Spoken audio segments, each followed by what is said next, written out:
meus irmãos? Graça e paz. Passou o frio já, né? Lá fora está geladinho, mas aqui, graças ao bom Deus, está quentinho, né?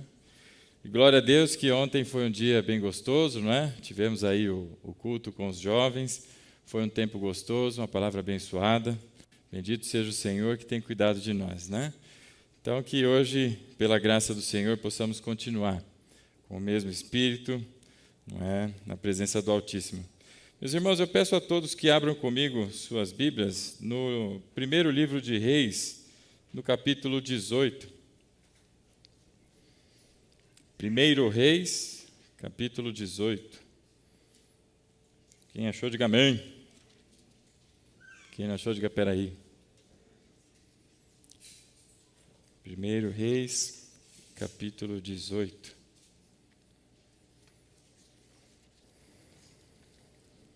Nós vamos ver o verso 37.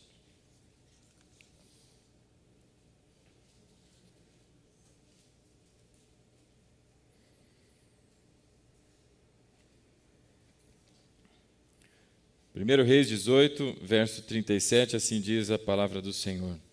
Responde-me, ó Senhor, responde-me para que este povo saiba que Tu, ó Senhor, és Deus e que fazes o coração deles voltar para Ti. Feche os olhos, vamos orar. Curve sua fronte. Oremos. Pai, obrigado, Senhor, por essa noite. Obrigado, Pai, porque o Senhor nos traz aqui. Apesar do frio, apesar da chuva, pela Tua graça nós viemos, Pai. E aqui estamos para ouvir o Senhor falar conosco. Pedimos que o Teu Espírito, Pai, continue a fluir em nosso meio. Que o Senhor faça a Sua obra, Pai, de conversão dos corações, Pai, neste lugar, porque o Senhor é aquele quem governa os corações. A Ti toda a honra, Pai, toda a glória, pelos séculos dos séculos, Pai, em nome de Jesus. Amém e amém. Amém, meu irmão? Bom, inspirado até no culto de jovens de ontem, né, eu me recordei da história de um jovenzinho, um jovem idoso do século IV. Né? Quantos já ouviram falar de Agostinho de Hipona? Levanta a mão. Já ouviu falar? Santo Agostinho, já ouviu falar? Eu mesmo, né? A Igreja Católica eu chamo de Santo Agostinho. Bom, Agostinho de Hipona, ele nasceu em 354, se eu não erro aqui, né? Eu não lembro nem o meu ano de nascimento, 1980, lembrei. Mas ele nasceu em 354, Agostinho de Hipona. E se você conhece a história da igreja, mais ou menos entre 320 a 330 é quando Constantino coloca a igreja cristã como a igreja, não é, oficial. Até então, por volta dessa data, a igreja era perseguida. E de perseguidos tornou-se agora, não é, a igreja oficial. E isso foi um problema muito grande para a igreja, porque em vez de aprender com as lições que passou durante cerca aí de 300 anos de perseguição, ela agora se torna a perseguidora. Assumiu a posição de oficial no império e agora ela parte extinguindo toda e qualquer forma de culto, que não seja o culto cristão, o culto ao Senhor. E dessa maneira vai oprimindo pessoas e então nasce este homem chamado Agostinho, Agostinho de Hipona. A região onde ele nasce é ali, mais ou menos onde é a Argélia hoje, ao norte da África, não é? É por ali que ele nasceu. E Agostinho, não diferente das demais pessoas nos dias de hoje, não é? Principalmente essa juventude, ele seguiu caminhos tortuosos. Ele era muito curioso, era uma pessoa que investia tempo, muito inteligente inclusive, mas muito curioso. Investia do seu tempo em descobrir coisas que às vezes não era do interesse dos jovens, não é? Tem muita curiosidade, como diz o ditado, né? A curiosidade matou o gato. E ele se enfiou então em bebedeiras, se tornou uma pessoa, não é, que consumia bastante álcool, se tornou uma pessoa que frequentava lugares imorais, tinha relações com muitas mulheres e buscava isso, aflorescendo tudo isso. E a sua mãe, chamada Mônica, você se lembra daquela música secular que falava de Eduardo e Mônica? Não é? Mas essa Mônica não se casou com Eduardo, ela se casou com Patrício.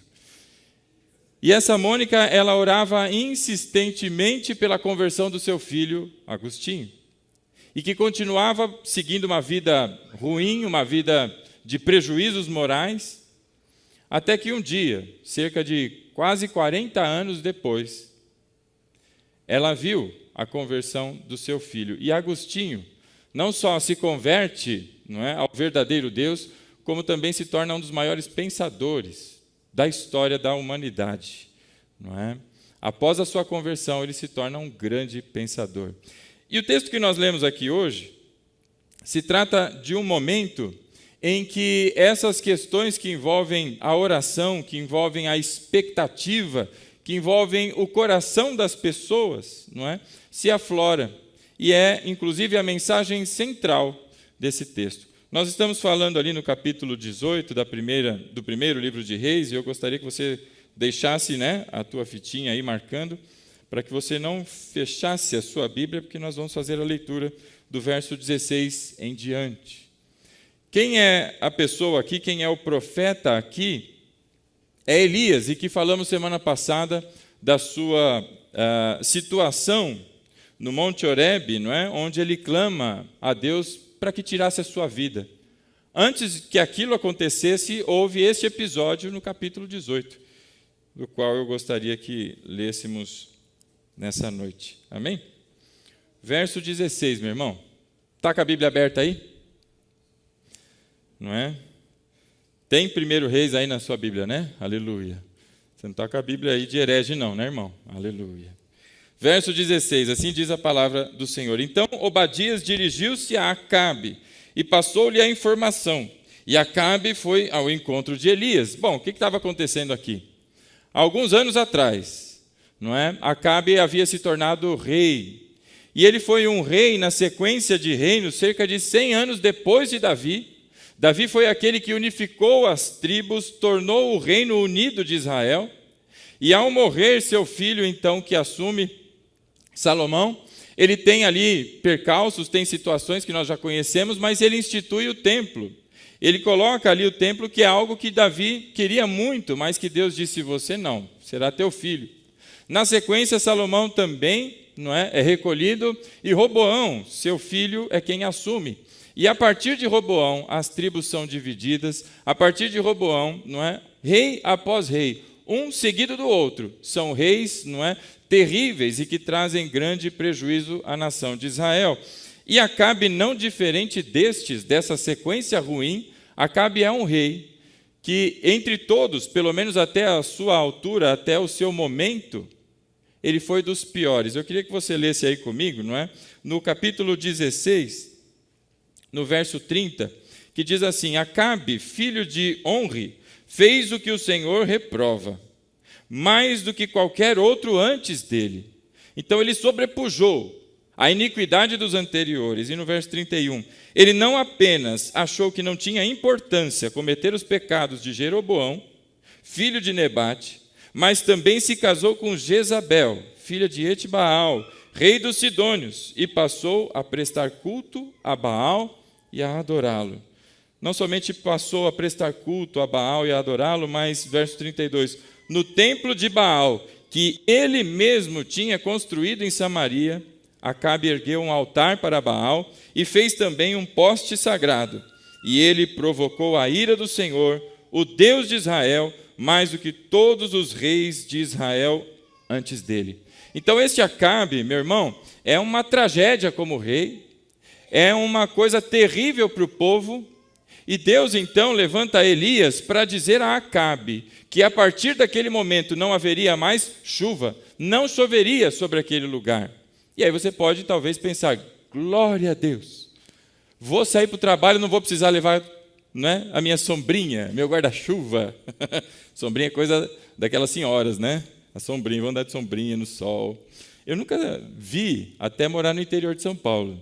Aí você vê aquelas senhorinhas com aquela sainha, né, de guarda-chuva, daquele sol de rachar a testa, andando. Alguém poderia pensar: graças a Deus, porque meu telhado estava com, não é, goteira, e agora não chove mais. Oh, glória! Mas para uma nação que vive da agricultura, para uma nação que a sua subsistência depende de animais, não é, comendo da relva para crescerem, isso é terrível. E parou então de chover, e uma fome muito grande, uma miséria e pobrezas tamanhas. não é? Sobrevêm sobre o povo. E cerca de 3 anos se passam, é o intervalo do capítulo 17, em que Deus trata de Elias, não é? Através de corvos que levam para ele não somente pão como carne, e ele tinha um ribeirinho onde ele estava escondido, porque o rei Acabe estava atrás dele, não é? Cadê esse homem que provocou com que, não é, o céu parasse de mandar chuva?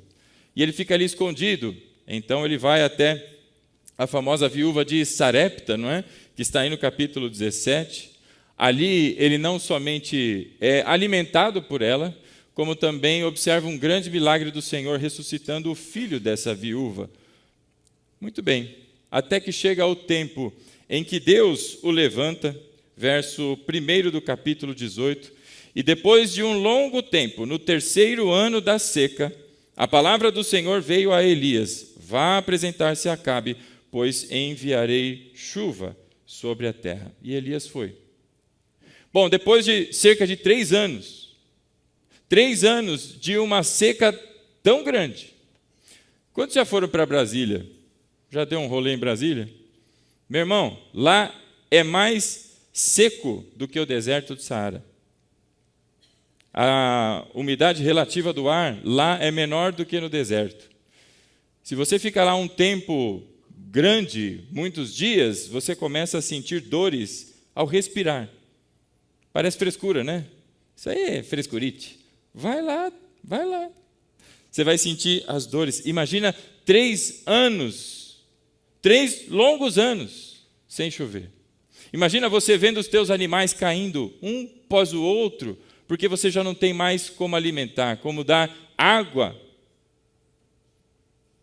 Pois é, essa é a realidade de toda a nação, mas não é a realidade do rei Acabe, e não é a realidade da sua esposa, a terrível Jezabel, e tampouco dos 450 profetas de Baal e os outros 400 profetas do bosque, como a Bíblia também vai chamá-los, que viviam e sentavam à mesa, sendo agora alimentados pelo rei. Aquilo que era para ser distribuído ao povo era usado ali para a manutenção destes que pervertiam, não é, a fé do povo de Israel. Então Deus deu uma ordem a Elias, dizendo: vá e apresente-se a Acabe. Ele estava fugido, foragido por 3 anos. Falou: agora você vai lá e vai se apresentar para Acabe, porque eu vou mandar chuva. Meu irmão, se Deus disse que ia mandar chuva, o que ia acontecer? Ia chover. Amém? Você crê que quando Deus dá a sua palavra, Ele cumpre ela? Sim ou não? Posso ouvir um glória a Deus? Posso ouvir um aleluia? Porque Deus, quando dá a sua palavra, Ele cumpre, irmão. Seja ela qual for. Aquilo que parece insano para o homem, Deus cumpre. Quando Elias disse que não haveria mais chuva, talvez houvesse aquele corintiano que falou: aqui, mané, vai chover o quê? Vai chover sim. E por 3 longos anos não choveu. Porque quem deu essa palavra foi o profeta Elias? Não. Mas Deus usou a boca do profeta. E agora ele diz que vai chover. Agora, entre a chuva, aliás, entre o dia em que ele levanta o profeta dizendo: eu vou mandar chuva, e o dia da chuva, alguma coisa aconteceu nesse meio, não é? Esse processo para que venha a chuva é o que agora se narra aqui a partir do capítulo 18, ali no verso 16, não é? Onde ele diz lá: então Obadias dirigiu-se a Acabe e passou-lhe a informação. Qual a informação? Aonde estava o profeta Elias. E Obadias, se você leu os versículos anteriores, ele era um remanescente de Israel. Ele continuava crendo em Deus e escondeu profetas. Cerca de 100 profetas ele tinha escondido. E agora ele estava com medo, porque se ele dissesse para Acabe onde Elias estava, e ele não encontrasse depois Elias, ele falou: eu vou morrer. Mas Elias disse: não, colega, pode ir lá, porque eu vou me apresentar a Acabe. E veja a confiança do profeta, em dizer que não vai chover, em se levantar para agora voltar e dizer: agora vai chover de novo. Chama Acabe. E Acabe, na sua fúria, não é, querendo pegar Elias, e ele dizendo: pode ir, porque eu vou me apresentar para Acabe sim. Como quem diz: rapaz, aqui eu vou em nome do Senhor. Está pensando o quê? Não é? Quantas vezes a gente dá umas amareladas quando Deus dá um comando para a gente, não é verdade? Você olha assim e fala, será? Eu acho que é da minha cabeça. É o diabo que está falando aqui na minha zoreba e eu vou ficar quietinho no meu lugar. Mas Elias tinha convicção de ter ouvido a voz do Senhor e falou, eu vou me apresentar a Acabe. E aí vem então, não é, o verso 17, e quando viu Elias, Acabe, não é? Quando viu Elias, ele disse, é você mesmo, o perturbador de Israel? Veja com um tom não só irônico, mas agressivo, não é, com que ele se dirige ao profeta. E eu fico pensando, não é, se eu estivesse lá para ver Elias. Eu não sei se Elias era uma pessoa bem-humorada ou mal-humorado, porque você tem aquele que tem o perfil mais sisudo e você tem o mais brincalhão, não tem? De repente, como é que seria Elias? Eu não sei, não é? Mas da minha parte aqui, eu suponho que ele tenha sido aqui, não é, uma pessoa bem-humorada. Eu acho, pelo menos. É da minha parte. Por quê? Porque ele virou para Acabe e disse, eu, perturbador de Israel? Você está achando que sou eu o problema? Rapaz, você não tem ideia do que está por vir. E não sou eu o problema, não. O problema é você. Você causou tudo isso, você e teu pai, que desvirtuaram o povo do caminho. Vocês são os problemas, não eu. Agora, se você acha que eu sou o problema, mais ou menos como diz lá nos Estados Unidos, não é? Coming up. Aguarde o que está vindo aí, cenas do próximo capítulo. E aí ele diz lá no verso 18, não é? Não tenho perturbado Israel, respondeu Elias, mas você e a família do seu pai têm. Vocês abandonaram os mandamentos do Senhor e seguiram os Baalins. Meu irmão, isso é muito sério, porque o povo de Deus, não é só um povo que conhece uma tradição, mas é um povo que é experimentado na graça, em todo o momento, na sua formação, em terem sido livrados do Egito, em terem e conquistado a terra prometida. Quantas coisas, gerações viram o Senhor fazendo, bendito seja o Senhor pelo ministério da água, aleluia, porque o beiço já estava grudando aqui, já não estava nem saindo as palavras mais. Obrigado, tio Dani. E aí você vê, não é? Ele dizendo, não, o problema é você e a tua família. Deixa eu te dizer uma coisa que é bastante séria, meu irmão. A igreja hoje em dia, ela tem se perdido bastante. Quando eu digo igreja, é igreja evangélica. Não é igreja que não é evangélica, não estou falando de seita, não estou falando de gente que não tem compromisso. Eu estou falando de gente que tem compromisso. Tem se perdido. Tem se perdido porque não sabe reconhecer o que é do Senhor e o que não é do Senhor. E aí quando alguém insere na igreja alguma coisa que não é do Senhor, parece que aquilo lá é bom. E a igreja se envolve quando vê, está pregando, está anunciando, está se desvirtuando, se desviando, portanto, do caminho. É exatamente o que aconteceu com esse povo. Veja que esse rei construiu um templo. Não é que ele foi até um templo adorar só. Ele construiu. Ele investiu dinheiro. Ele investiu do produto que Deus abençoou aquela nação para preparar um templo para um Deus falso. Colocou postes sagrados, postes ídolos, como eram chamados, que eram locais, mais ou menos, não é, e nenhuma crítica, mas se você conhece quem é católico, quando passa em frente a uma igreja, o que o católico faz? Católico de verdade, né? Ele faz o sinal da cruz. Quando passa na frente do cemitério, o que ele faz? Sinalzinho. Ora, esses postes ídolos tinham a mesma intenção, de lembrar aquelas pessoas quem, entre aspas, tinha abençoado aquele povo com chuva, com alimento, com outras coisas.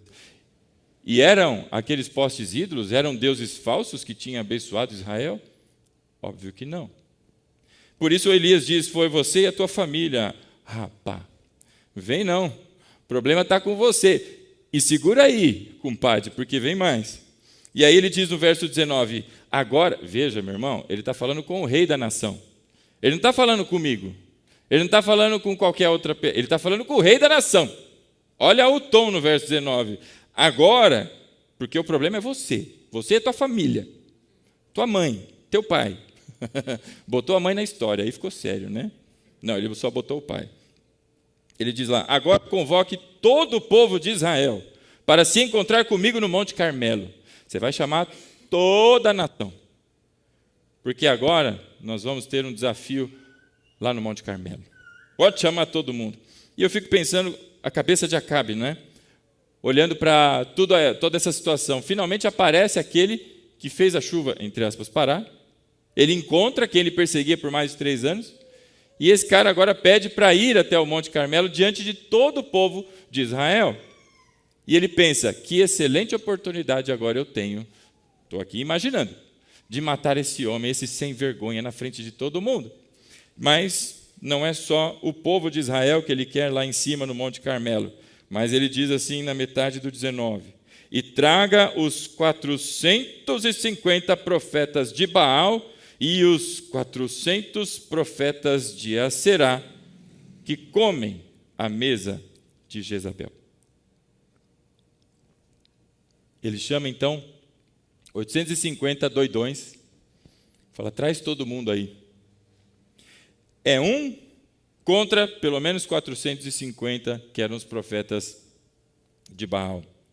E aí, verso 20, Acabe então convocou todo Israel e reuniu os profetas no Monte Carmelo. Meu irmão, eu queria que você se imaginasse naquele lugar, que você fosse daquela época de Israel e de repente vem a notícia, porque as pessoas saíram por aí chamando o povo, dizendo, olha, acharam Elias. E todo mundo, nossa, que era o homem mais procurado que tinha naquela época, né? Acharam Elias. E agora o rei chamou todo mundo lá no monte, não é, Carmelo, porque alguma coisa vai acontecer. É um grande espetáculo. Imagina você, não é? Sendo chamado para ir ao Monte Carmelo, para tudo. Imagina aquela pessoa que não está satisfeita no seu trabalho, ela diz assim, oba, não vou trabalhar hoje, o rei chamou. Vou lá assistir, vou levar uma pipoquinha, vou lá assistir alguma coisa que vai acontecer lá. E a Bíblia diz que o povo foi lá, não é? Então, verso 21, e Elias dirigiu-se ao povo e disse, aí apareceu toda a rapa, não é, de Israel, estava lá. E Elias tomou a palavra. Note, meu irmão, a passividade do rei, não é? Ele está assistindo tudo isso e obedecendo aquele que é o comando do profeta. Trouxe o povo, trouxe os profetas, mas o interessante, a tal da doidona da Jezabel não está aí. Ela não está aí. Mas os profetas vieram, o povo veio. Talvez o motivo dela não ter ido tenha sido a arrogância de confiar num Deus falso. A arrogância de duvidar de Deus, porque a arrogância não é dizer que Deus é o Senhor. A arrogância é a humanidade que não acredita na verdade de que Deus é o Senhor e acha que pode viver sozinho andando por aí como bem entende. Essa é a verdadeira arrogância. E diante daquele povo todo, você imagina aquele silêncio, porque estava todo mundo curioso, o que Elias tem para falar? O que é que vai acontecer? Eu, se estivesse lá, estaria morrendo de curiosidade. Então, eu não sei você, mas eu estou imaginando como se eu estivesse lá, não é? E aí vem, verso 21, Elias dirigiu-se ao povo e disse, até quando vocês vão oscilar para um lado e para o outro? Se o Senhor é Deus, sigam-no, mas se Baal é Deus, sigam-no. Uma pergunta clara, objetiva, não é? E, para mim, no meu entendimento, ela é binária. Ou booleana, não é? Ou é sim ou é não. Não tem assim, talvez, ou eu acho que, ou é Deus ou é Baal. Uma pergunta muito simples, não é? Agora, olha só, tem alguém aqui que está com a Almeida Revista Atualizada, ou a versão ACF, corrigida fiel, porque ele diz assim, até quando vocês vão cochearem entre dois caminhos? Porque a palavra no original, no hebraico, não vou pronunciar porque é muito... e eu não vou conseguir pronunciar. É uma palavra desse tamanhozão assim, ó. Mas a palavra no original, no hebraico, é mancar. Saltar ou mancar. Por isso as outras traduções traz cochearem, porque o que o coxo faz? Ele cocheia. Que é o coxo, senão aquele que manca. E aí a pergunta que Elias faz é: até quando vocês vão ficar mancando? Em vez de se firmarem, mas estão mancos, está manco. Entre se Deus é Deus, sigam a Deus. Agora, se é Baal, sigam a Baal. E se você notar o verso 26, meu irmão, vai rapidinho lá para frente. Antecipando um pouco da história, mas que certamente você já conhece. Ele diz assim: então pegaram um novilho que lhes foi dado e o prepararam. E clamaram pelo nome de Baal desde a manhã até meio-dia. Ó Baal, responda-nos, gritavam. E dançavam em volta do altar que haviam feito. Mas não houve nenhuma resposta. E ninguém respondeu. A palavra que a NVI traz, dançavam, é a mesma palavra usada pelo profeta Elias, quando o significado é mancar. E a pergunta, ou melhor, a afirmação aqui que o autor traz é que eles mancavam em volta do altar que haviam feito, mas não tinham nenhuma resposta. Eles estavam mancando. Os profetas, nós já vamos ver o sentido desse mancar dos profetas aí, não é? Mas vem a palavra do profeta para o povo. Porque para o rei, meu irmão, a conversa é outra. Mas agora é com o povo. Até quando vocês vão ficar mancando? E na linha do que foi pregado ontem aqui, inclusive, não é, da questão da identidade, de que se somos de Cristo, não é? Como foi dito, e bastante interessante, o semeador semeia, não é? O cozinheiro cozinha, o miojeiro faz miojo, e assim por diante. Se você é de Deus, a tua atitude, não é? Aqui, completando não, só compartilhando o que foi trazido ontem, a sua atitude tem que ser uma atitude de quem serve a Deus. Ora, no capítulo 4 de Efésios, o apóstolo Paulo diz assim: eu rogo-vos, vos suplico, diante de Deus, que vocês vivam de acordo com o chamado que vocês têm. Ora, pois.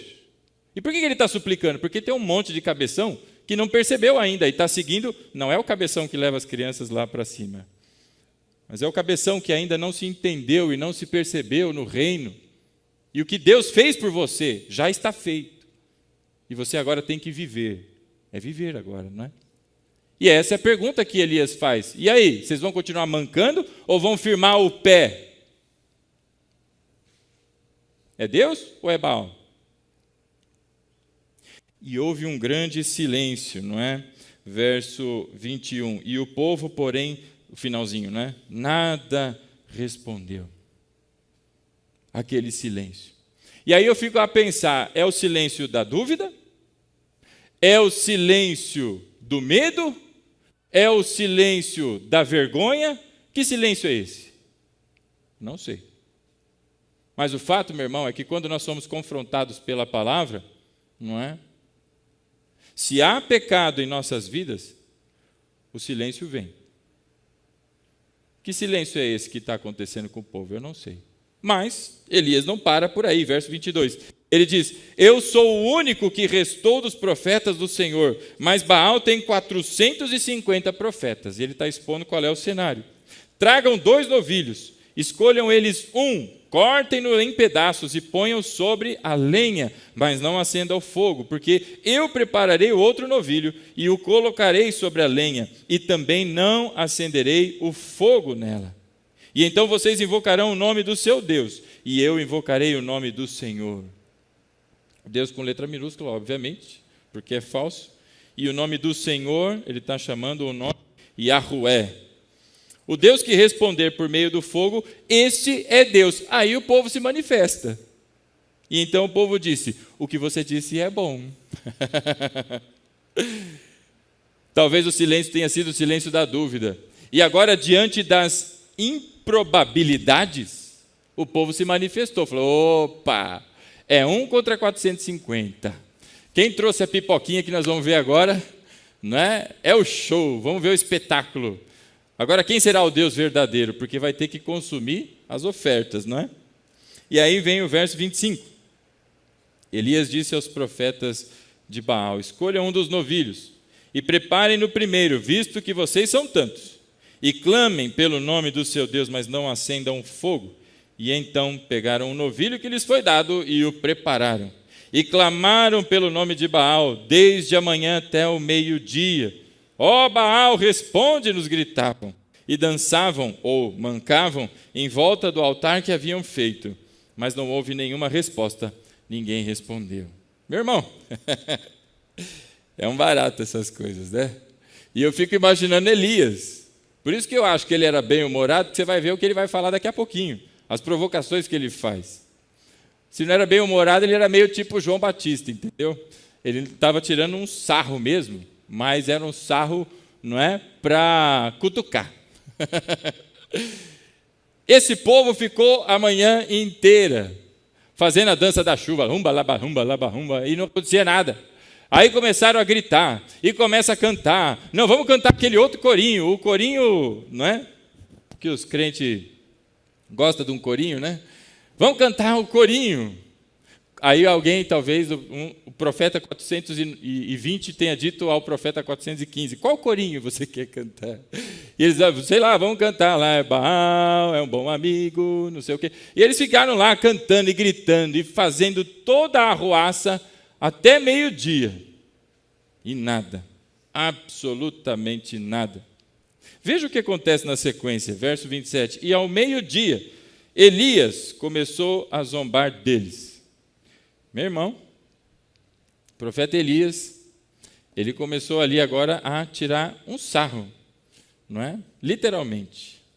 E existem momentos da gente que, para que as pessoas entendam o tamanho da idiotice que estão fazendo, às vezes a palavra, não é? E o modo, a abordagem comuns, parece que não fazem sentido mais. Então tem que partir para a zombaria. É o que faz aqui o profeta Elias. E eu acho que isso é um pedacinho bem pequeno do ministério, mas existem momentos em que existe essa zombaria. Você deve se lembrar da Torre de Babel, não é? Lembra da Torre de Babel? Passou por lá alguma vez?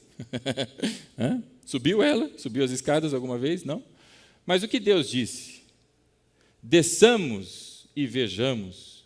Aquilo é uma zombaria, não é? De Deus ter que, de tão pequenininho, de tão minúsculo que é aquilo diante da grandeza de Deus, da incomparável e infinita grandeza de Deus. Desçamos e vejamos. Eles não queriam subir uma escada que alcançasse os céus para alcançarem ali o patamar do Senhor?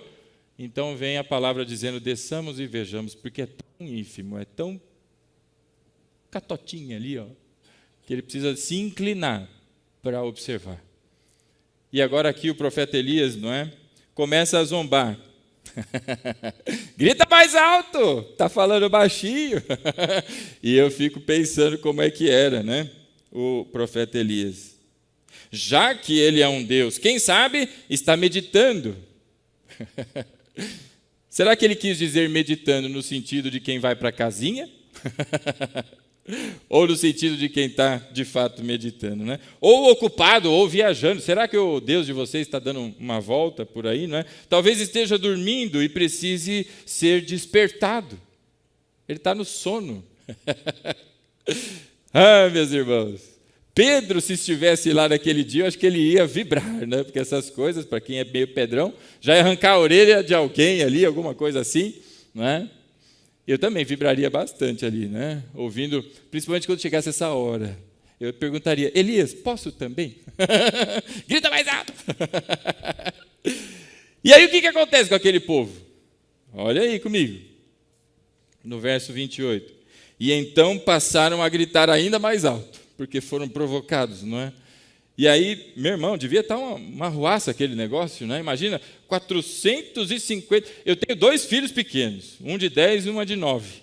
E quando eles começam a brincar, eu já não aguento com o volume, imagina 450 falsos profetas berrando, tocando qualquer tipo de instrumento que tem ali, chamando um Deus que não existe. Que coisa horrorosa. Desde a manhã até o meio-dia, naquela gritaria. Haja ouvidos. E a Bíblia diz no verso 28 que eles passaram a gritar ainda mais alto e a ferir-se com espadas e lanças, de acordo com o costume deles, até sangrarem. Talvez essa seja a razão do uso e o emprego da palavra manco pelo profeta Elias, porque eles se cortavam, e talvez tenham se cortado tanto ao longo de tantos anos, prestando culto ao Deus falso, que precisa de mutilação, que eles ali coxeavam, eram mancos. Talvez seja essa a razão deles terem usado a palavra mancos, não é? E aí, eles o fizeram isso até sangrarem. Verso 29. Passou o meio-dia e eles continuavam profetizando e em transe até a hora do sacrifício da tarde, mas não houve resposta alguma. Ninguém respondeu, ninguém deu atenção.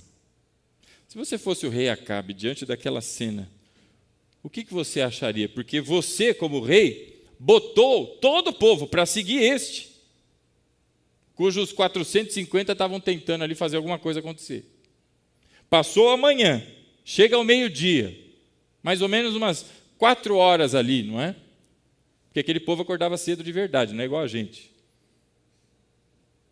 Aí chega no meio-dia, o rei Acabe vê o profeta tirando um sarro desse, não é? Dizendo, será que seu Deus foi viajar? Ah, já sei. Ele foi lá na 123 milhas, comprou um pacote. Mas deu ruim, porque o pacote parece que está ruim das pernas aí, 123 milhas, né? Alguma coisa aconteceu aí, eu sei lá. E aí o rei Acabe olha para aquilo e fala, e agora? Está dando quase 3 horas da tarde, o horário do sacrifício, 3 horas da tarde. E nada acontece, ninguém responde, ninguém deu atenção. Agora imagina você, sendo um dos 450 profetas de Baal. Qual era a tua esperança, dado que você passou o dia inteiro gritando, berrando e nada aconteceu? Que Elias também tivesse fracasso igual eles tiveram. Que o Deus de Elias também tivesse comprado um pacote não 2-3 milhas. Talvez Acabe estivesse pensando assim, não é? E aí, meus irmãos, olha só o que acontece. Aí acabou a brincadeira. Então Elias disse ao povo, aproximem-se de mim. Acabou a brincadeira.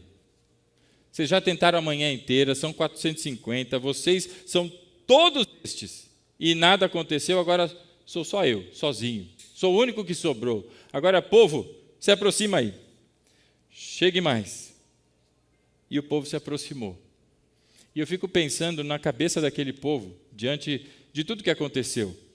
Relembrando o profeta dando a sua palavra de que não choveria. E eles estão 3 anos depois, vendo este profeta desafiando aqueles outros profetas e não havia chovido. E eles gritaram o dia inteiro. E a provocação que fez Elias, vocês vão ficar mancos igual esse povo aí que fica se mutilando é manco? E aí, o profeta Elias falou, venha. E eles foram. E o povo se aproximou, Elias reparou o altar do Senhor. Houve uma reconstrução desse altar, porque ele estava em ruínas. E depois ele apanhou 12 pedras. Presta atenção nas pedras. 12 pedras, uma para cada tribo dos descendentes de Jacó, a quem a palavra do Senhor tinha sido dirigida, e lhe disse, seu nome será Israel. Seu nome é Israel, porque Deus te chamou Israel. Não é Baal, não é Balaim, não é Diana, não sei lá que raio de entidade que vocês estão. Esse é Israel do Senhor. E aí ele põe as 12 pedrinhas ali. Muito bem. Verso 32. E com as pedras construiu um altar em honra ao nome do Senhor. Note aí as caixas altas de novo, não é? Ao nome do Yahweh. E cavou ao redor do altar uma valeta na qual não poderiam ser semeadas duas medidas de semente. Então o que nós temos aqui? Nós temos um altar contra outro altar. Este altar aqui, ele não tinha as valetas. Este altar aqui tinha agora valetas feitas, não é? É como se fizesse um canalzinho. Eu conheço como valeta, que nome que dá para isso? Como é que a Bíblia chamou aqui mesmo? Eles fizeram então 2 medidas. A valeta, exatamente a valeta. Fizeram então as valetinhas em torno do altar. 450, um profeta. Aqui, o boi já cortado, em cima das pedras, em cima da lenha seca, e nada aconteceu. Do lado de cá ele fez essas valetas. Verso 33. Depois arrumou a lenha, cortou o novilho em pedaços, o profeta sozinho. E pôs sobre a lenha. E então lhes disse: encham de água 4 jarras grandes e derramem-nas sobre o holocausto e sobre a lenha. Façam isso novamente, disse eles, e o fizeram de novo. Façam-no pela 3ª vez, e ordenou, e eles o fizeram pela 3ª vez. E a água corria do altar, chegando a encher a valeta. Então, do lado de cá, 450 contra 1. Um altar seco, um altar molhado. Um altar que não tinha valeta, e um altar que tinha valeta. Essa era a realidade, não é? Muito bom. Até ali, não é? Verso 36. A hora do sacrifício, às 3 horas da tarde. Você deve se lembrar quem entregou o seu espírito também nesse mesmo horário, não é? Deve se lembrar, não lembra? Quem foi? Aleluia. E aí, a hora do sacrifício, o profeta Elias colocou-se à frente do altar e orou: ó Senhor, Deus de Abraão, de Isaque e de Israel, que hoje fique conhecido que tu és Deus em Israel, e que eu sou teu servo, e que fiz todas essas coisas por ordem tua. Quem mandou fazer tudo o que Elias estava fazendo até ali? Elias tirou da sua cabeça. Foi Deus quem colocou todas aquelas ações, para que fizessem os 2 altares, para que eles fossem primeiro. Elias fez exatamente o que Deus mandou. Muito bom. Glória a Deus. E ele ora para que aquelas pessoas, não é, vejam que tudo o que se fez foi por ordem do Senhor. E aí vem o verso 37, que lemos no começo. E este verso, meu irmão, é exatamente o motivo dessa narrativa. Se Elias estivesse aqui hoje, não é? Ou se nós estivéssemos com Jesus no dia da transfiguração e pudéssemos falar com Elias ali e perguntássemos: Elias, por que tem essa narrativa aqui na Bíblia? Ele diria: leia o verso 37. O motivo de estar aí é o verso 37. Existem várias pregações acerca desse trecho, acerca dessa situação, não é? Desse confrontamento entre Elias e os 450 profetas de Baal, e que tem cada um direcionamento diferente. E glória a Deus por isso, mas há um sentido central.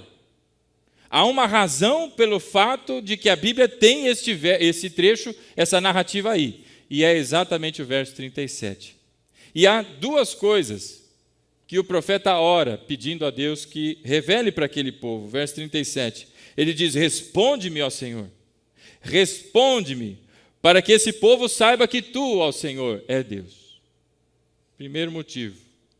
Para que todas aquelas pessoas, inclusive os profetas de Baal, inclusive o rei Acabe, inclusive todo aquele povo, curiosos e quem mais estivesse ali, para que todos saibam que o Senhor é Deus. E o que mais?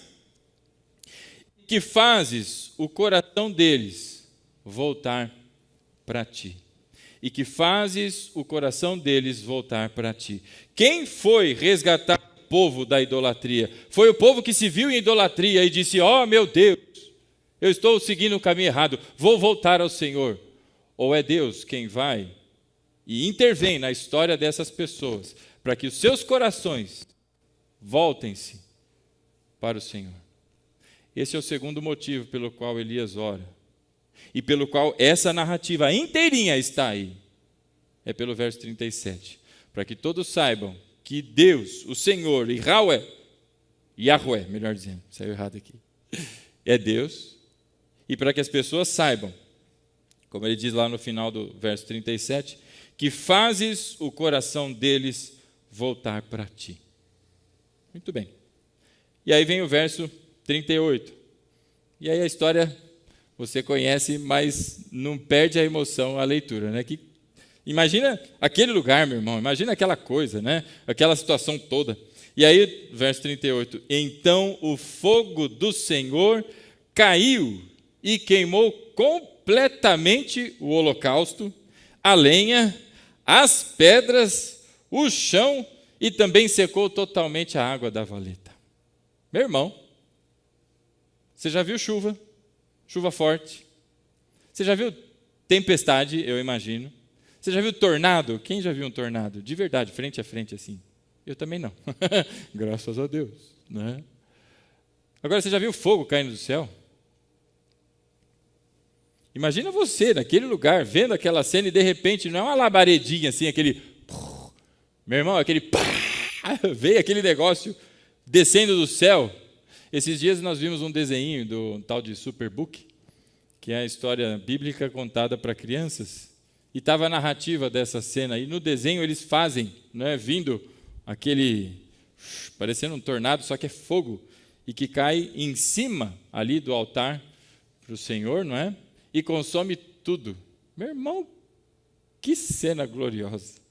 Que coisa maravilhosa. Não teve espetáculo de gritaria, não teve 5, 6, 10 horas de, não é, cantoria e pulo, e ninguém mancou aqui. Mas o profeta Elias clamou pelo Senhor, e o Senhor respondeu. E o seu fogo veio lambendo toda aquela água, lambendo toda aquela lenha molhada. Você já tentou colocar fogo em lenha molhada? A igreja fez uma vez, né, o culto da fogueira, lá em Valinhos. E aí tinha chovido um dia antes e estava tudo meio úmido. Vamos pegar as madeiras aí, vamos pegar qualquer coisa. Primeiro, que eu não sou escoteiro. Segundo, que eu nunca tinha feito fogo na minha vida, a não ser com carvão. E aí nós juntamos um monte de madeira lá. Só que aquele troço estava tudo molhado. E aí tenta pôr fogo, aí joga óleo, aí joga tudo. Pegamos até um pouquinho de combustível de carro, jogamos lá e aquele negócio não acendia. Até que uma hora, pela misericórdia do Senhor, saiu uma labaredinha ali, demorou um pouco, né? Tipo umas 4 horas assim, mas aí o fogo pegou. Mas naquele dia o Senhor fez descer um fogo que consumiu absolutamente tudo, inclusive as pedras. Você já tentou queimar uma pedra, irmão? Para a pedra derreter, você imagina a temperatura do fogo para uma pedra derreter? Tudo, absolutamente tudo foi consumido, glória a Deus, não é?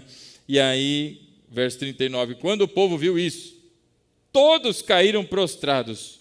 O Senhor é Deus, o Senhor é Deus. Quem estava mancando, quem estava meio que na dúvida, ou descrente, meu irmão, viu o sinal da glória de Deus. Viu descer aquele fogo lambendo tudo.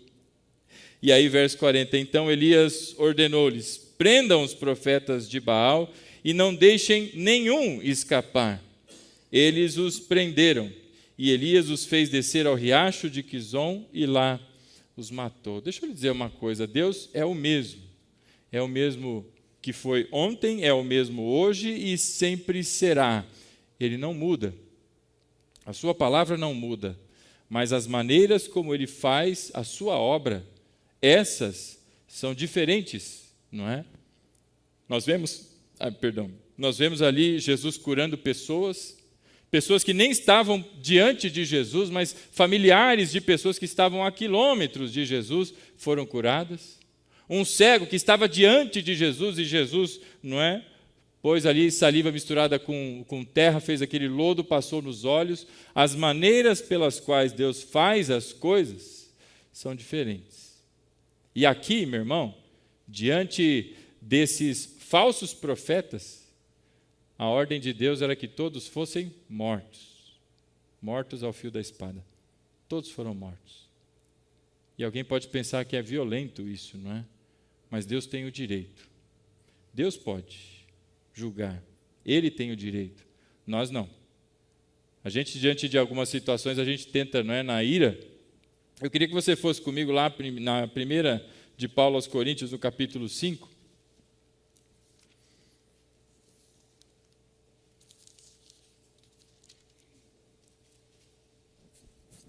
E nós vamos encontrar aqui uma situação de imoralidade na igreja. E agora, a partir de Jesus, meus irmãos, não tem mais a morte como era nos dias anteriores, não tinha essa condenação da morte. Mas agora a condenação é a exclusão da pessoa do rol de membros da igreja. Existe disciplina. verso 12. Capítulo 5 da 1 aos Coríntios, no verso 12. Pois como haveria eu de julgar os de fora da igreja? Não devem vocês julgar os que estão dentro? Ora, os profetas de Baal estão de fora da igreja. Essas pessoas que estão de fora da igreja e que muitos crentes se preocupam em condená-las e mandá-las para o inferno e dizer qual é o fim eterno delas, o apóstolo Paulo vem e responde para nós. Verso 13, Deus julgará os de fora. E ele diz, não é? A vingança é minha. E Deus não deixa passar absolutamente nada em vão, porque Ele é justo. Ele é justo. Se no Brasil as coisas acabam em pizza, meu irmão, no céu não acaba não. Ele diz, Deus julgará os de fora, mas expulsem esse perverso do meio de vocês. Agora é ser excluído do rol de membros da igreja. Mas Deus mandou matar os 450, porque Ele julga os de fora. Ele pode. E diante disso, não é? Todos foram mortos. Verso 41. E Elias disse a Acabe, vá comer e beber, porque eu já ouço o barulho de chuva, e chuva pesada. Lembra que Deus disse lá no começo do capítulo, vai se apresentar a Acabe que eu vou mandar fazer chover? Eu vou fazer chover? Pois é, precisou passar por tudo isso para chegar o momento da chuva, não é? E aí chegou então o momento da chuva. E aí no verso 42, Acabe foi então comer e beber, mas Elias subiu até o alto do Carmelo, dobrou-se até o chão e pôs o rosto entre os joelhos, e disse, não é, aos seus servos, vá e olhe na direção do mar. E ele foi. Não há nada lá. E 7 vezes Elias mandou, volte para ver. E na 7ª vez, o servo disse, uma nuvem tão pequena quanto a mão de um homem está se levantando do mar. E então Elias disse, vá dizer a Acabe, que se prepare. Aliás, prepare o seu carro e desça, antes que a chuva o impeça. E enquanto isso, nuvens escuras apareceram no céu, e começou a ventar e a chover forte. E Acabe partiu de carro para Jezreel. O poder do Senhor veio sobre Elias, e ele, prendendo a capa com um cinto, correu à frente de Acabe por todo o caminho até Jezreel. O profeta de Deus correu, ele não ficou mancando, ele não ficou lá dando aqueles passos como quem é coxo, mas ele correu, é firmeza, não é? E diante de tudo isso, meus irmãos, Deus é quem, como diz no verso 37, Deus é quem comanda o coração das pessoas. Ele é o dono de todas as coisas. Quem é soberano é o Senhor e não são homens. Mas é o Senhor quem comanda e dá o destino de todas as coisas. Tudo vem dele. É por meio dele e para ele. Todas as coisas procedem dele. Todas. E aí você nota esse homem, Elias, diante do povo, bradando, dizendo, vocês vão ficar mancando diante aí dessas opções? Se Deus é Deus, sigam a Deus. Se é Baal, sigam-no. Mas é tempo de deixar a condição do muro e de seguir ao Senhor. Pois é. Só que aí no capítulo 19, não é? No verso 4, olha só o que é que diz aí o profeta Elias, né? Porque a tal da Jezabel não foi, quando ficou sabendo ameaçou matá-lo, e aí no verso 4, ele entrou no deserto, caminhando um dia, chegou a pé de Giesta e sentou-se debaixo dele e orou, pedindo a morte. E dizia, já tive o bastante, Senhor, tira a minha vida, eu não sou melhor do que os meus antepassados. E então deitou-se. E aí a palavra, não é? Vem ali no verso 10 dizendo, tenho sido muito zeloso pelo Senhor, o Deus dos exércitos. Os israelitas rejeitaram...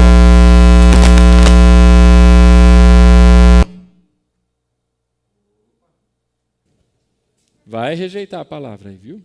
Tome. E no verso 10, então, ele diz, não é? Eu tenho sido muito zeloso pelo Senhor, o Deus dos exércitos. Os israelitas rejeitaram a tua aliança, quebraram os teus altares e mataram os teus profetas à espada. Eu sou o único que sobrou, e agora também estão procurando me matar. E aí, meu irmão, o profeta chega diante de Deus depois de tudo isso que aconteceu. Depois dele dizer que é Deus quem cuida do coração das pessoas, ele diz ao Senhor: eu sou o único que sobrou. E aí Deus responde para ele e falou: não, ô Elias, você está enganado. Você não é o único que sobrou, não. Verso 18, olha aí comigo. Porque a conversa é longa e Deus trata aí do coração de Elias, não é? Mas chega no verso 18, e eu queria que você prestasse atenção nesse verso. No entanto, eu fiz sobrar 7.000 em Israel, todos aqueles cujos joelhos não se inclinaram diante de Baal, e todos aqueles cujas bocas não o beijaram. No meio daquela nação, haviam 7.000 pessoas, 7.000 contadas, separadas pelo Senhor, para que não se curvassem.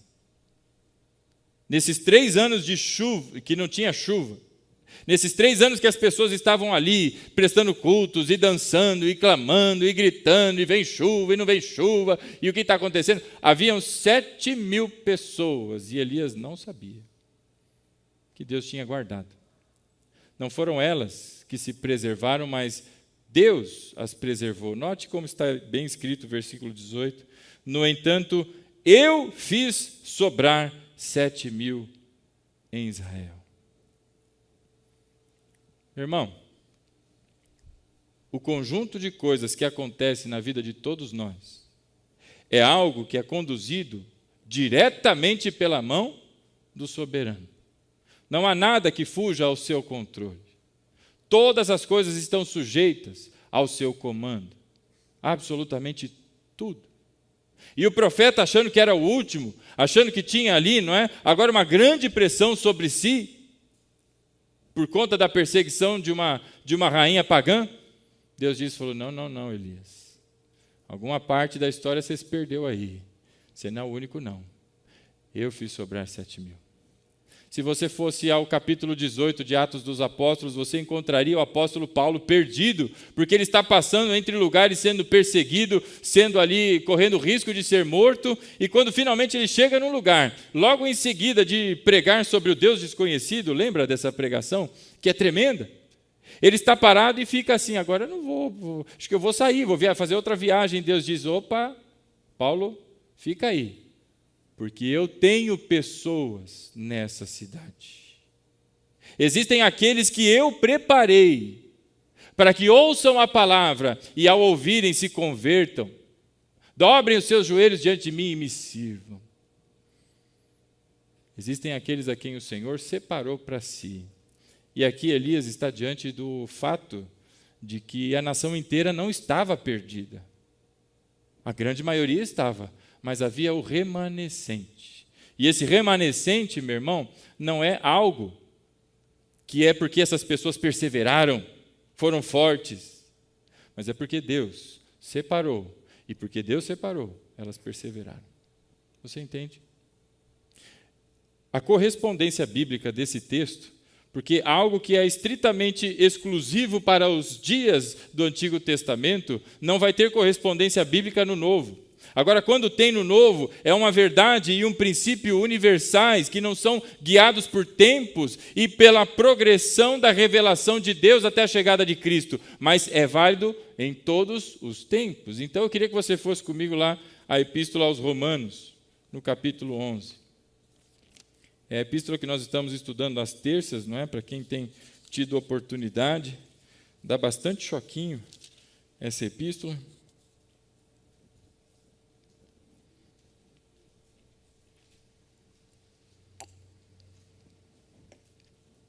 E aí, no capítulo 11, verso 1, diz assim o apóstolo Paulo: eu pergunto então, acaso Deus rejeitou o seu povo?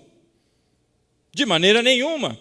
E esse de maneira nenhuma é uma negativa que o apóstolo Paulo faz, que é uma dupla negativa na palavra em grego. É uma palavra como quem diz assim: mas de jeito nenhum Ou, como alguém poderia brincar, nem a pau, Juvenal. É uma negação veemente e contundente, de maneira nenhuma. Deus não rejeitou o seu povo. Ora, ao contrário, eu estava lá no verso 11, ano 1. De maneira nenhuma, eu mesmo sou israelita, descendente de Abraão e da tribo de Benjamim. Ele foi levantado pelo Senhor, Deus não rejeitou o seu povo. Aí ele traz exatamente o quê? Ele vai trazer o apelo desesperado do profeta Elias, no verso 3.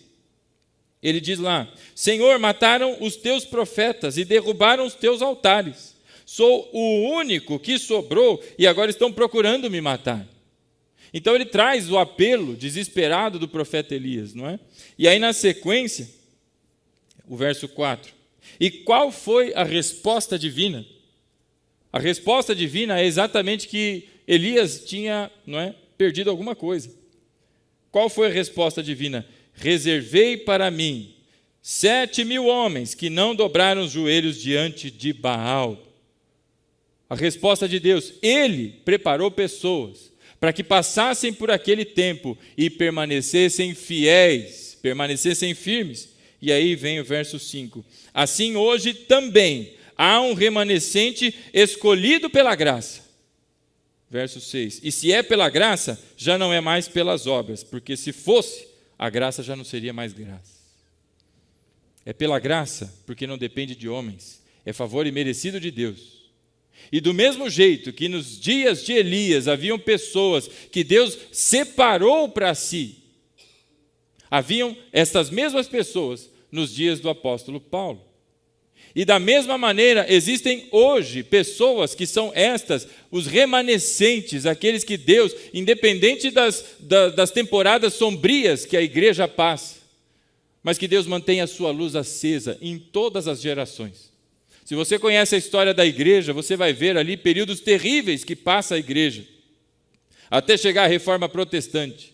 Períodos em que a igreja se desvia da palavra, acrescenta indulgências, acrescenta o culto à infusão, que quer dizer que você agora vai alcançando pontos para chegar à salvação, se permanecer na igreja, se der dinheiro para a igreja, não é? Parece alguma coisa de hoje em dia, de algumas comunidades que tem por aí.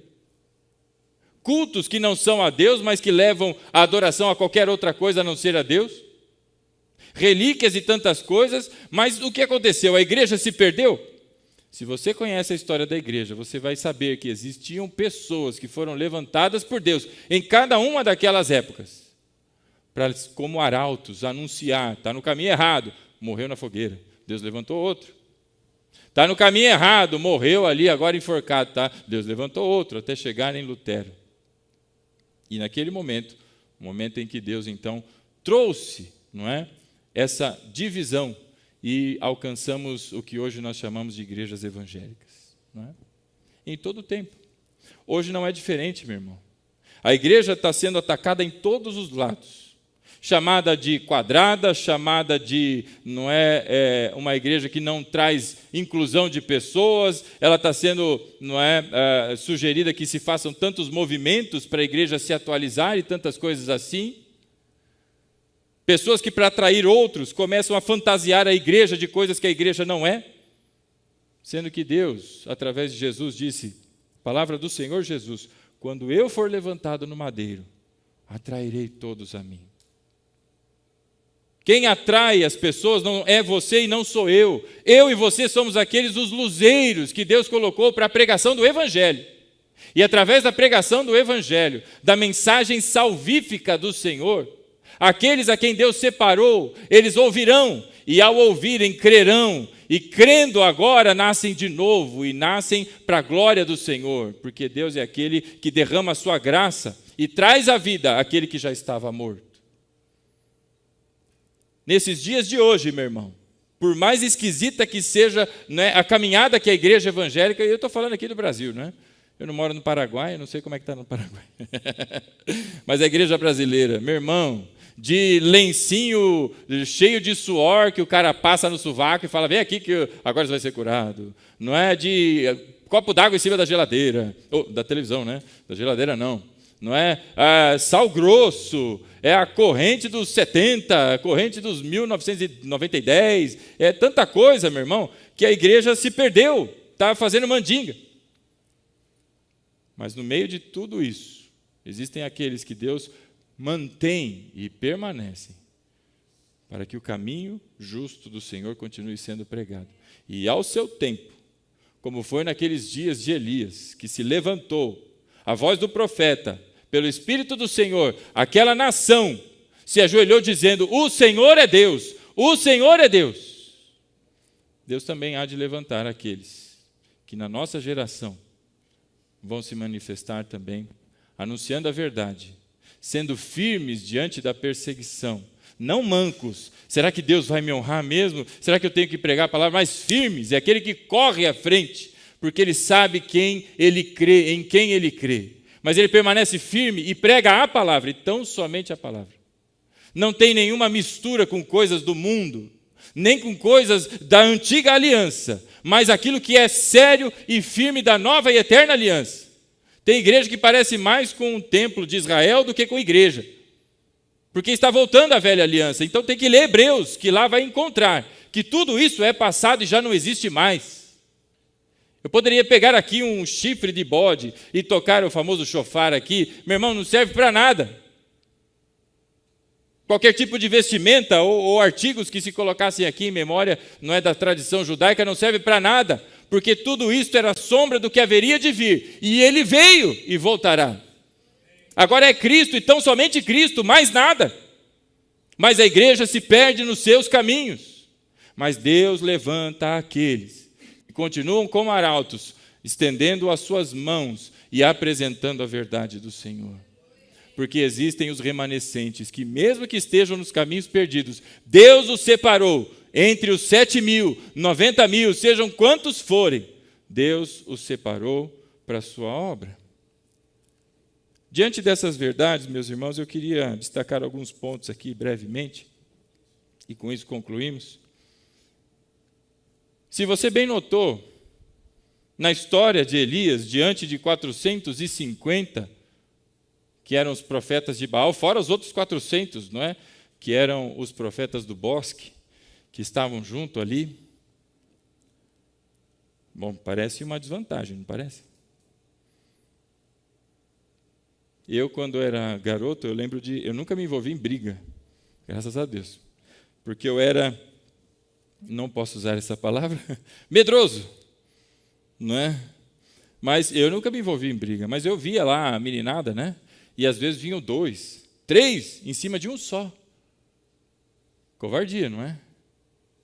Quem gosta desse tipo de coisa? Você gostaria que viessem muitos para cima de você?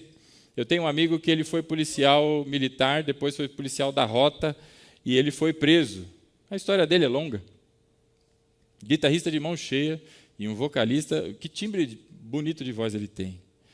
E ele disse que, ele andando pela rua, apareceram pessoas, provavelmente pessoas que eram do tráfico, do crime, sei lá eu, que ele tinha, e apareceram do nada. Ele falou que eram uns 10 mais ou menos. E ele falou para mim assim: olha, Rodrigo, eu mirei em um. Eu bati naquele, mas eu apanhei tanto que ele chegou ao hospital desacordado. Mas pelo menos um ele bateu. Alguém gosta desse tipo de injustiça, dessa covardia? Você gosta? Que venham 10 contra você? Quem já foi brigão? O irmão Diógenes disse que já foi brigão. O irmão gostava dessas coisas, vir 10 contra 1? Deixa eu te falar uma coisa, Deus gosta. Deus gosta do gigante enfrentando o menor de Israel, Davi. Deus gosta de 450, mais 400 contra um único profeta de Israel. A Bíblia diz que Deus levanta aqueles que não são para a confusão daqueles que são, ou que pensam que são, não é? Que Deus levanta os loucos. Eita, está babando por aí, irmão? Deus levanta os loucos dessa geração, não é? Meu irmão, se você estiver numa situação na sua vida em que parece uma grande injustiça, muita coisa vindo, pessoas com autoridades superiores ao cargo que você tem no seu trabalho, gente, e você vendo toda aquela coisa, você fala: meu Deus, que injustiça. Lembre-se do Deus a que você serve, e que Ele faz uso de situações como essa, para mostrar àqueles que se acham poderosos, que eles não são nada diante do Deus soberano, Rei de todas as coisas. O faraó, a maior autoridade na terra naquele tempo, teve que se curvar diante do Senhor. Deus endureceu o seu coração para que ele visse a sua ira, a ira do Senhor. E mesmo diante de todas aquelas situações, não é? Deus tirou o seu povo daquele lugar. Quem pode contra o Senhor? Então, se você tiver numa situação difícil, apertada, não é? Lembre-se o Deus que você serve, porque Ele gosta dessas coisas. E nelas Ele mostra que estes pequeninos são muito, mas muito bem cuidados pelas mãos do Eterno. Amém? Eu já tive situações mais ou menos assim, em que eu falei, poxa, agora eu vou ser engolido. E para minha alegria e surpresa, não surpresa que olha o que Deus fez, mas porque de repente chegou a ação do Senhor. E Deus fez justiça onde eu não poderia fazer justiça. Deus cuida da gente, irmão. E eu queria deixar mais um ponto aqui com os irmãos. Começamos falando da Mônica. Lembra da Mônica? Não é aquela do Sansão, que roda o Sansão. Também não é a do Eduardo e Mônica. Mas é a esposa de Patrício. Uma senhora que viveu lá no século IV depois de Cristo. A mãe de Agostinho. Essa mulher, ela orou. Ela buscou a face do Senhor pela conversão do filho dela. E a história mostra que ela viu a conversão. Ela buscou a face do Senhor e aquilo que parecia impossível que acontecesse, ela viu diante dos olhos dela, porque Deus é o dono de todas as coisas. E é Deus quem move o coração dos homens. Verso 37 do capítulo 18 do primeiro livro de Reis. Diz assim, não é? Opa, que eu virei a página toda aqui, e não era para virar. Ou era para virar assim. Verso 37, cadê você? Responde-me, ó Senhor, responde-me, para que esse povo saiba que Tu és o Senhor, és Deus, e que fazes o coração deles voltar para Ti. É o Senhor quem faz o coração do perdido voltar para Ele. Isso ficou bastante claro para esse povo. E se você se lembra de Malaquias, que falamos semana passada, além de levar os tesouros, os dízimos e as ofertas na casa do tesouro, vai lá em capítulo 4 de Malaquias, é o mesmo versículo que lemos semana passada, que talvez você já não se lembre dele. Havia a promessa, não é? A profecia de que voltaria Elias. E o que é que ele faria? Verso 4, capítulo 4 de Malaquias, verso 4. Lembrem-se da lei do meu servo Moisés, dos decretos e da ordenança que lhes dei em Horebe para todo o povo de Israel. E vejam, eu enviarei a vocês o profeta Elias, antes do grande e temível dia do Senhor. Ele fará com que os corações dos pais se voltem para os filhos e os corações dos filhos para seus pais. Do contrário, eu ouvirei e castigarei a terra com maldição. Ora, por que está falando dos corações? Porque é exatamente aquilo que Elias, diante do povo, orou, e é a razão de estar esse texto inteirinho que nós lemos hoje. Porque é Deus, meu irmão, verso 37, vamos lá de novo. É Deus que faz o coração deles voltarem-se para Ti, para Deus. É Deus quem comanda os corações. Foi por isso que aquela senhora viu o seu filho voltando para Deus, convertendo-se ao Senhor e se tornando um dos maiores pensadores da história, não só para o mundo cristão, mas também para aqueles que são filósofos, gente que gosta aí da filosofia, não é? Faz muita referência ainda hoje a esse chamado Agostinho de Hipona. Quantos já ouviram falar daquele grupo de teatro, Giovanni Sig, acho que é o nome, né? Já ouviram falar daquela peça, O Jardim do Inimigo? Bastante famosa entre os crentes, né? Eu sei lá quantos anos aquela peça está em cartaz, e é forte a pregação naquela peça, não é? Vocês conhecem o testemunho da pessoa a quem Deus confiou o roteiro daquela peça? Era um rapaz que havia se desviado do caminho.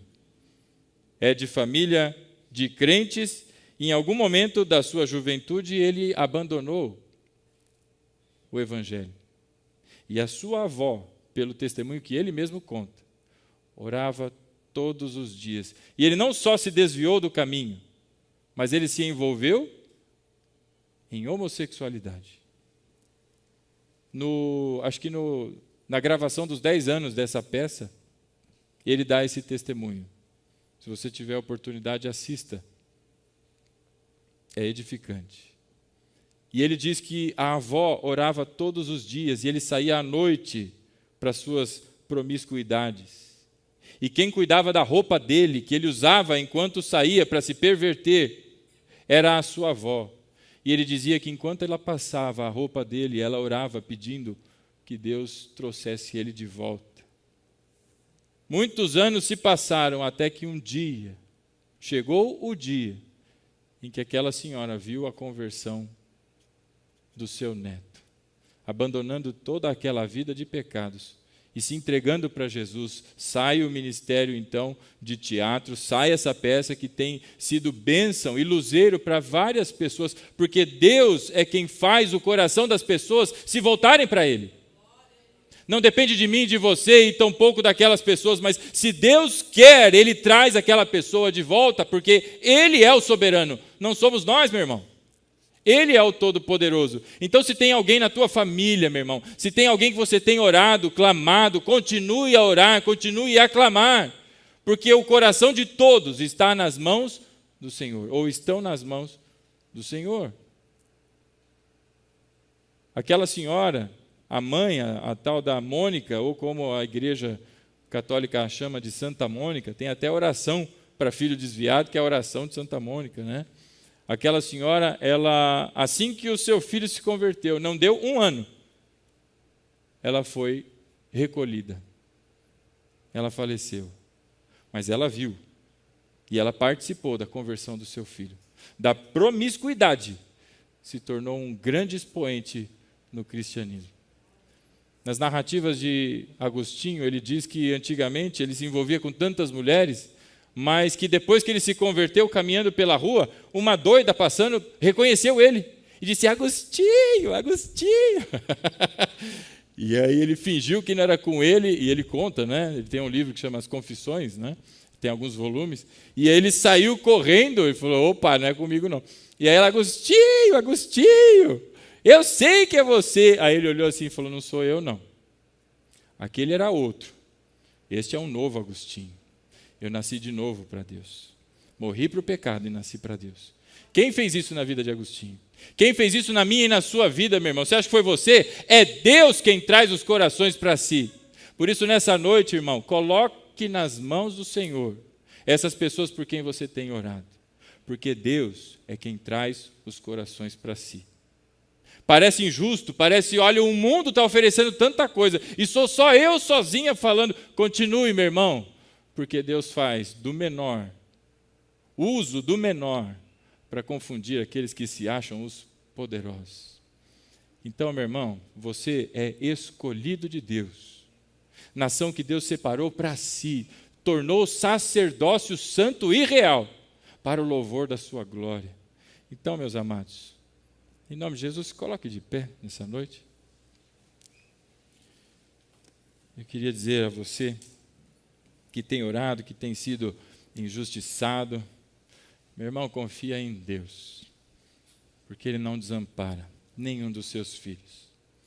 E hoje, que todos em Israel, como disse Elias, que todos que me ouvem nessa noite, saibam que o Senhor é Deus, e é Ele quem faz os corações se voltarem para Ele. Continua orando, irmão. Faz 10 anos que você está orando? 15 anos? Quantos testemunhos de pessoas como a tal da Mônica, que orou quase 40 anos pela conversão do seu filho e viu o milagre do Senhor. Por isso, nessa noite, irmão, feche os teus olhos onde você está, curve sua fronte.